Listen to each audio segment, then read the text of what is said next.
The Islanders' loss snaps a 3-game winning streak.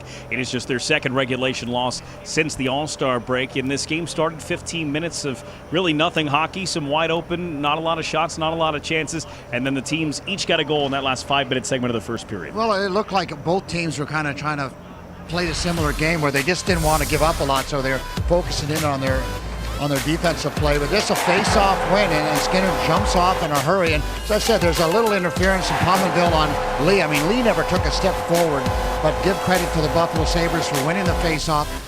And Skinner, who we talked about as a goal scorer, tremendous play. Islanders with their forecheck, particularly the fourth line, they do their thing. Quick little support, little passes, and then Cizikas finishes it off. And look at the support. Martin's close by, Cizikas is close by, and they got towards the net. Coach Trotz talked about that. Didn't get enough pucks towards the net. Well, there was an indication why you should. And you felt like that was going to be an important goal because of the timing of it. The 13th of the season for Cizikas came with fewer than 23 seconds on the clock to even the score after one and kind of reset them going into the second period.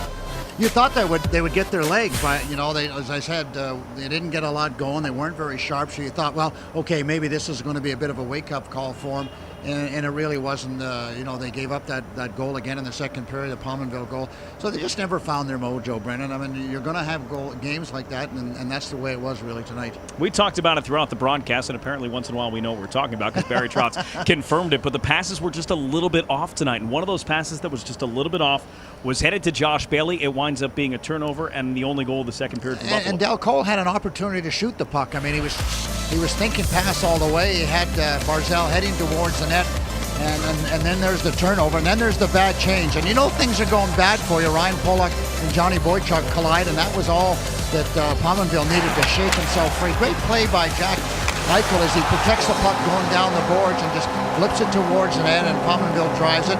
He's a wily vet. He's been around a long time. He understands what he has to do, and he scores what turns out to be the game winner. But, that was a situation where, as Barry Trotz said, needed more shots towards the net, and the Islanders chose to get a little too fancy, looking for that perfect play, which doesn't happen all that often. Jason Pominville had a great start to this season, cooled off quite a bit, but now he's turning it back up again. 3 goals in his last 6 games as he picks up the game-winning goal.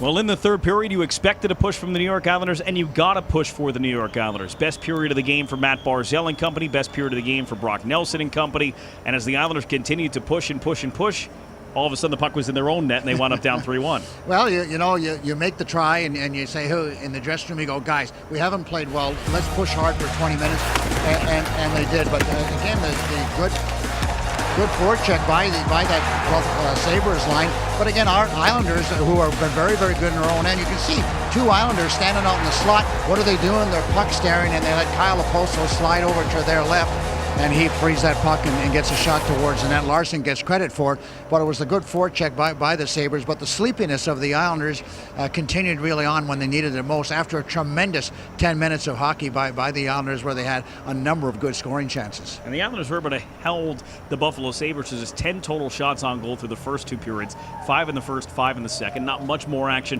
for the Islanders on the offensive side of things, but in the third period, when the game got tighter, the saves got a little bit tougher, Linus Ullmark was there.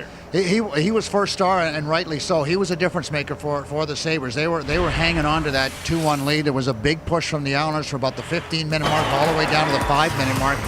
Brock Nelson had several opportunities. I mean, they just kept throwing the puck at the net, and you could just see the urgency, the energy in the Islander game. All of a sudden, they're winning all the battles. They're getting the shots. They're making passes.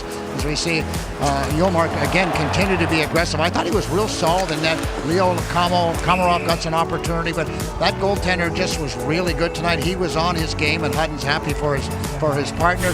But when the goaltender needed to make a couple of big ones, he did, and that's what you expect from your goaltender, Brendan. That's what you need to get a win. Crease coverage brought to you by Liberty Mutual Insurance. A rare night where Robin Leonard allows 3 goals. Linus Ullmark, on the other hand, makes 24 saves on 25 shots, including all 10 he needed to stop in that third period.